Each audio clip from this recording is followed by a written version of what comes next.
Hey guys, I'm Lucas and this is the LK Welding channel. The idea for today's video is to install an inline block heater with a battery charger in my 2007 Kenworth T300 service truck. The idea being behind this is that when the truck's plugged into one single 110 volt plug, the factory one for the block heater, it's also charging the battery. So let's get into it. So down here on the bottom of the truck, on the side of the truck, there's a plug. It's 120 volt AC, 110, something like that, depending on this. What this does is this heats your oil. This heats up the the idea behind this is to take the chill off the engine to make starting easier. Just a few degrees below where water freezes, this thing turns over a lot, like a lot. You cycle the glow plugs a lot, or I don't know if, I think this is actually an intake heater. Yeah, I think this is an intake heater, but either way, this engine doesn't start as well as maybe my Cummins does or anything else like that, but you gotta keep her plugged in and she fires up no problem, no issues at all. So one of the things that comes along with that is long cranking times are going to kill your batteries. So there's room for 3 batteries in my tray, which I intend to upgrade to, but 2 has been working so far. I have a big power inverter and I've killed my battery once or twice so far, but I do have a large booster system as well. So it hasn't really been too much of a problem, but I figure probably as batteries get weaker, maybe I'll throw a 3rd one in there or replace them. I haven't really got that far, but these I put in less than a year ago. So what I did was I bought a trickle charger and I preemptively mounted it up inside the box there. I'll show you guys in a second. And what I want to do is I want to loop our oil pan heater and our trickle charger out to one plug. So you plug this thing in and your trickle charger turns on, starts charging the batteries up for you. That way my batteries for my DeWalt and stuff can keep charging and stuff. They do turn off at a certain voltage, but that voltage is like 11 volts, and if it's cold outside, 11 volts is not enough to start this truck. So a little trickle charge to maintain it if you're gone for long periods of time. I haven't run into too much of a problem with parasitic draw because I have a kill switch on this truck, but if that was a thing in your application, totally could help with that. I know you should probably just fix a parasitic draw, but this also helps, a little peace of mind that the battery, when you come back to it, is going to be charged unless there was like major draw on it. But yeah, I'm gonna stop talking and start showing you guys stuff. And then I got it's been in there for a little bit now. I kind of got a little ahead of myself and mounted it one day when I had some free time. So it's called the Simple Series Onboard Battery Charger. It's by Motormaster. So the batteries come with ring terminals. I just put them onto this battery here. It's also connected to this battery, so as long as they're both in decent shape, it should charge up evenly. There's the negative side, there's the positive side. They loop down around and go underneath there. I put a couple of stainless steel bolts on the side of the box. And then what our plan is for now is to cut the end of this off, and then we're going to isolate the 2 wires that are inside and have a junction box somewhere here on the truck. So our next thing will probably be try and find where to put this. So I have my plug here, and thankfully I have lots of wire. There's lots of wire here, so I don't really have to worry about the plug. So we want this end here to point towards the plug because that's the one end, and then we're going to have the inboard side of the plug, so the one that comes from the engine bay, and our charger here. So these 2 are going to come in, and then our plug end is going to come in here, and they're going to get moretted together or heat shrinked or something. I'll figure out what these wires look like. I don't know if it's aluminum or copper or insulated, non-insulated. I don't really know. So basically we've got lots of forgiveness here, so this can kind of turn any direction really. We probably want to have it sideways.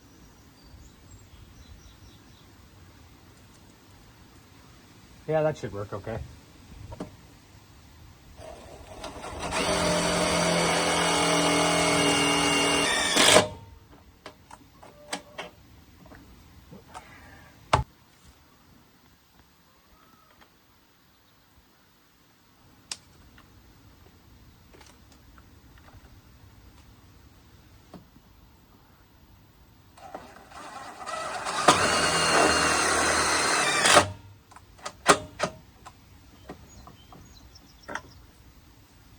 yeah, so we got our box mounted up there. So next up, I'm gonna probably pull this wire here straight through and down and in like that, because that's probably the only one it'll reach.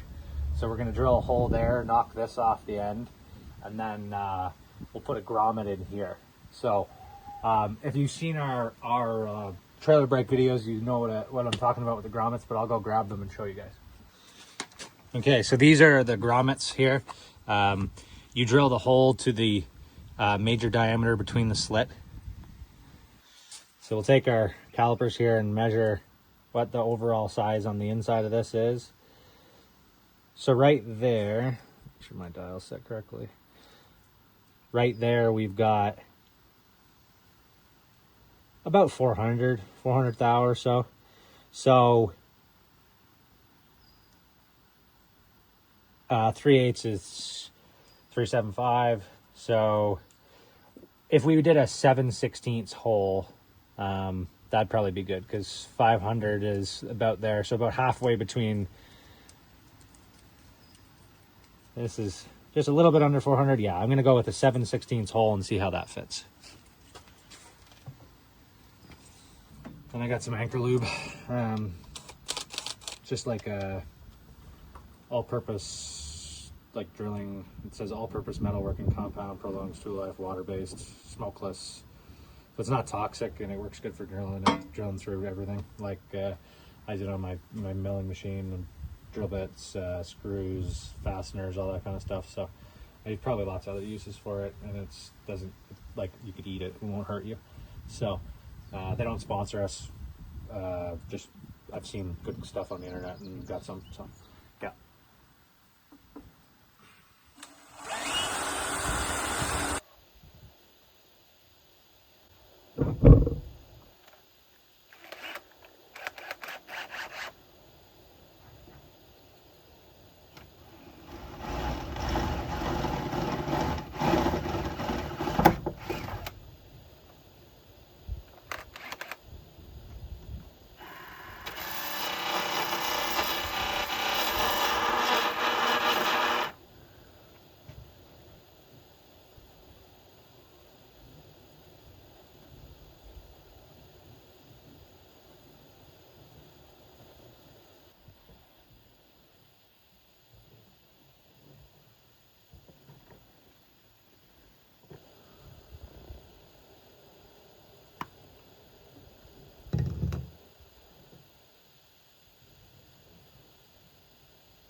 Okay, so just a quick talk about what we've done here. So we've interrupted this circuit to introduce the charging circuit. So we're just going to put all three of these together inside this box, and then it should be good. So for this application, I've decided I'm going to use heat shrink butt connectors. The reason being for that is that this thing moves a lot, and I don't want the morettes to come apart. Normally in electrical, you would use like a wire nut, which is a moret. And I think moret's a brand name, but it's like the twist together nut that you can take apart. This is not as good because you got to cut it to take it apart, but I'm worried about it banging around in that box over, the next however long I do this for. And coming loose, and you wouldn't know that it wasn't working until the next morning when your truck wouldn't start. So I'd rather have to introduce a little bit extra wire in case that I need to service it, than find out the hard way that it doesn't work. So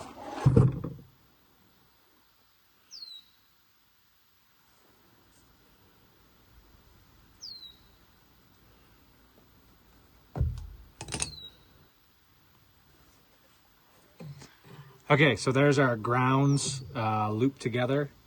So next we're going to work on connecting the common and hot from the battery charger into our existing circuit. Okay guys, so I got my grounds connected, and then my hots and my commons connected. I just took a meter to double check that I had which one had the voltage on it, just to make sure. I know black wire to be the hot wire, but it could be different. You know, I never know where the stuff's made. So what we're going to do now is connect it up to the power, and we'll just check I think there's like a polarity or like a trouble light on this charger to make sure. So there's a red light there that's indicating charging. If it was flashing, the polarity would be wrong. And if it was green on the bottom, the batteries would be fully charged. Positive side, negative side. So we got 12.16 volts. And then if I unplug this,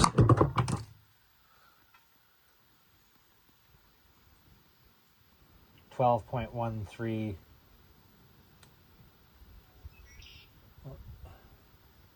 12.12, and falling. So I'm confident that is working.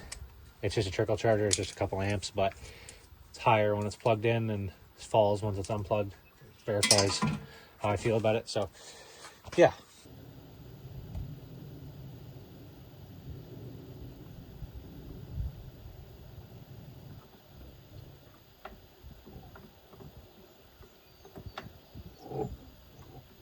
Yeah, with our 110 extension cord plugged in, we have an oil heater and a trickled battery charger. So when the cold weather hits, our batteries, everyone knows when batteries get cold, they start to lose some of their cold cranking amps. So hopefully this will keep them somewhat warm. Battery blanket wouldn't hurt either, but yeah. It's a step in the right direction. I have two things on one plug, and before I was doing two plugs when I first installed this. So I like this addition. And thanks for watching my video. Again, my name is Lucas, and this is the LK Welding channel. If you guys liked it, hit the thumbs up button. Comment. I always try and respond to any kind of comment as long as it's not too negative or in a different language. I get a lot of that. I don't really understand. I try to translate it sometimes, but sometimes it just doesn't come out making any sense. Anyways, subscribe. If you have subscribed, really appreciate it. If you haven't, consider it.